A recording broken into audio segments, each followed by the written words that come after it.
संपूर्ण महाभारत आदि पर्व अध्याय 50। श्रृंगी ऋषि का परीक्षित को शाप। श्रृंगी ऋषि का परीक्षित को शाप। तक्षक का कश्यप को लौटाकर छल से परीक्षित को डसना और पिता की मृत्यु का वृत्तांत सुनकर जन्मेजय की तक्षक से बदला लेने की प्रतिज्ञा। मंत्री बोले, राजेंद्र, उस समय राजा परीक्षित भूख से पीड़ित हो समीक मुनि के कंधे पर मृतक सर्प डालकर पुनः अपनी राजधानी में लौट आए। उन महर्षि के श्रृंगी नामक एक महातेजस्वी पुत्र था, जिसका जन्म गाय के पेट से हुआ था। वह महान यशस्वी, तीव्र, शक्तिशाली और अत्यंत क्रोधी था। एक दिन उसने आचार्य देव के समीप जाकर पूजा की और उनकी आज्ञा ले वह घर को लौटा। उसी समय श्रृंगी ऋषि ने अपने एक सहपाठी मित्र के मुख से तुम्हारे पिता द्वारा अपने पिता के तिरस्कृत होने की बात सुनी। राजसिंह श्रृंगी को यह मालूम हुआ कि मेरे पिता काठ की भांति चुपचाप बैठे थे और उनके कंधे पर मृतक सांप डाल दिया गया। वे अब भी उस सर्प को अपने कंधे पर रखे हुए हैं, यद्यपि उन्होंने कोई अपराध नहीं किया था। वे मुनि श्रेष्ठ, तपस्वी, जितेंद्रिय, विशुद्धात्मा, कर्मनिष्ठ, अद्भुत शक्तिशाली, तपस्या द्वारा कांतिमान शरीर वाले, अपने अंगों को संयम में रखने वाले, सदाचारी, शुभवक्ता, निश्चल भाव से स्थित, लोभ रहित, क्षुद्रता शून्य अर्थात गंभीर, दोष दृष्टि से रहित, वृद्ध, मौन व्रतावलंबी तथा संपूर्ण प्राणियों को आश्रय देने वाले थे। तो भी आपके पिता परीक्षित ने उनका तिरस्कार किया।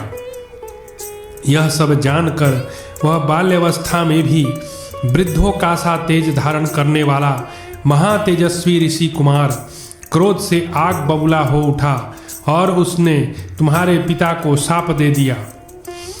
श्रृंगी तेज से प्रज्वलित हो रहा था।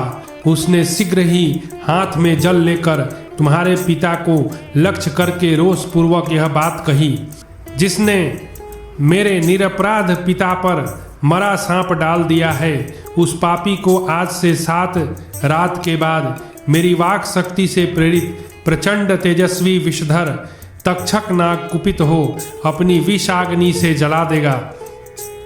देखो मेरी तपस्या का बल।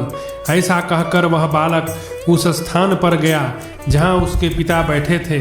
पिता को देखकर उसने राजा को शाप देने की बात बताई। तब मुनि श्रेष्ठ समीक ने तुम्हारे पिता के पास अपने शिष्य गौरमुख को भेजा, जो सुशील और गुणवान था।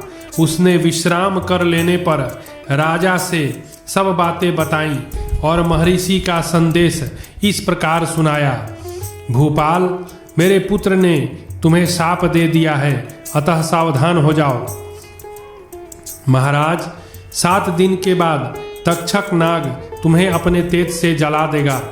जन्मेजय, यह भयंकर बात सुनकर तुम्हारे पिता नागश्रेष्ठ तक्षक से अत्यंत भयभीत हो सतत सावधान रहने लगे।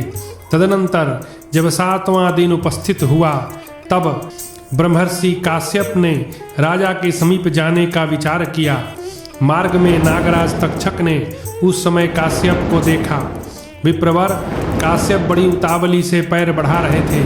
उन्हें देखकर नागराज ने ब्राह्मण का वेश धारण करके इस प्रकार पूछा, द्विजश्रेष्ठ, आप कहाँ इतनी तीव्र गति से जा रहे हैं और कौन सा कार्य करना चाहते हैं? काश्यप ने कहा, ब्राह्मण, मैं वहाँ जाता हूँ जहाँ कुरुकुल के श्रेष्ठ राजा परीक्षित रहते हैं। सुना है आज ही तक्षक नाग उन्हें डसेगा, अतः मैं तत्काल उन्हें निरोग करने के लिए जल्दी जल्दी वहाँ जा रहा हूँ।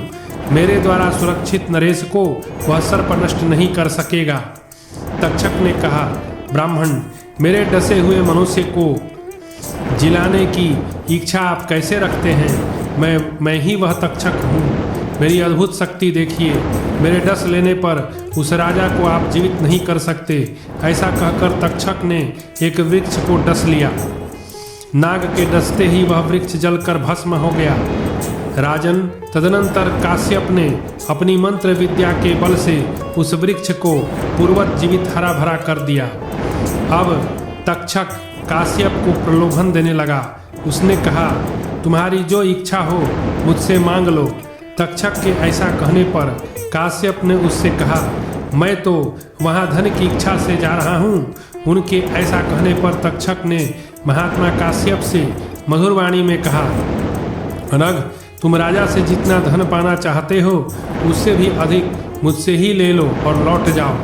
तक्षक नाग की यह बात सुनकर मनुष्यों में श्रेष्ठ काश्यप उससे इच्छा अनुसार धन लेकर लौट गए। ब्राह्मण के चले जाने पर तक्षक ने छल से भूपालों में श्रेष्ठ तुम्हारे धर्मात्मा पिता राजा परीक्षित के पास पहुंचकर यद्यपि वे महल में सावधानी के साथ रहते थे तो भी उन्हें अपनी विषाग्नि से भस्म कर दिया। नरश्रेष्ठ, तदनंतर विजय की प्राप्ति के लिए तुम्हारा राजा के पद पर अभिषेक किया गया। नृपश्रेष्ठ, यद्यपि यह प्रसंग बड़ा ही निष्ठुर और दुखदायक है, तथापि तुम्हारे पूछने से हमने सब बातें तुमसे कही है। यह सब कुछ हमने अपनी आंखों देखा और कानों से भी ठीक ठीक सुना है। महाराज, इस प्रकार तक्षक ने तुम्हारे पिता राजा परीक्षित का तिरस्कार किया है। इन महर्षि उतंक को भी उसने बहुत तंग किया है। यह सब तुमने सुन लिया, अब तुम जैसा उचित समझो वैसा करो। उग्रश्रवा जी कहते हैं, सौनक, उस समय शत्रुओं का दमन करने वाले राजा जनमेजय अपने संपूर्ण मंत्रियों से इस प्रकार बोले। जनमेजय ने कहा, उस वृक्ष के डसे जाने और फिर हरे होने की बात आप लोगों से किसने कही? उस समय तक्षक के काटने से जो वृक्ष राख का ढेर बन गया था उसे काश्यप ने पुनः जिलाकर हरा भरा कर दिया। यह सब लोगों के लिए बड़े आश्चर्य की बात है। यदि काश्यप के आ जाने से उनके मंत्रों द्वारा तक्षक का विष नष्ट कर दिया जाता तो निश्चय ही मेरे पिताजी बच जाते, परंतु उस पापात्मा नीच सर्प ने अपने मन में यह सोचा होगा, यदि मेरे डसे हुए राजा को ब्राह्मण जिला देंगे तो लोग कहेंगे कि तक्षक का विष भी नष्ट हो गया। इस प्रकार तक्षक लोक में उपहास का पात्र बन जाएगा। अवश्य है, ऐसा सोचकर उसने ब्राह्मण को धन के द्वारा संतुष्ट किया था। अच्छा, भविष्य में प्रयत्नपूर्वक कोई न कोई उपाय करके तक्षक को इसके लिए दंड दूंगा। परंतु एक बात मैं सुनना चाहता हूँ। नागराज तक्षक और काश्यप ब्राह्मण का वह संवाद तो निर्जन वन में हुआ होगा। यह सब वृत्तांत किसने देखा और सुना था? आप लोगों तक यह बात कैसे आई? यह सुनकर मैं सर्पों के नाश का विचार करूंगा। मंत्री बोले, राजन सुनो, विप्रवर काश्यप और नागराज तक्षक का मार्ग में एक दूसरे के साथ जो समागम हुआ था उसका समाचार जिसने और जिस प्रकार हमारे सामने बताया था उसका वर्णन करते हैं। भूपाल, उस वृक्ष पर पहले से ही कोई मनुष्य लकड़ी लेने के लिए सूखी डाली खोजता हुआ चढ़ गया था। तक्षक, नाग और ब्राह्मण दोनों ही नहीं जानते थे कि इस वृक्ष पर कोई दूसरा मनुष्य भी है। राजन, तक्षक के काटने पर उस वृक्ष के साथ ही वह मनुष्य भी जलकर भस्म हो गया, परंतु राजेंद्र, ब्राह्मण के प्रभाव से वह भी उस वृक्ष के साथ जी उठा। नरश्रेष्ठ, उसी मनुष्य ने आकर हम लोगों से तक्षक और ब्राह्मण की जो घटना थी वह सुनाई। राजन, इस प्रकार हमने जो कुछ सुना देखा वह सब तुम्हें कह सुनाया। भूपाल शिरोमणि, यह सुनकर अब तुम्हें जैसा उचित जान पड़े वह करो। उग्रश्रवा जी कहते हैं, मंत्रियों की बात सुनकर राजा जनमेजय दुख से आतुर हो संतप्त हो उठे और कुपित होकर हाथ से हाथ मलने लगे। वे बारंबार लंबी और गर्म सांस छोड़ने लगे।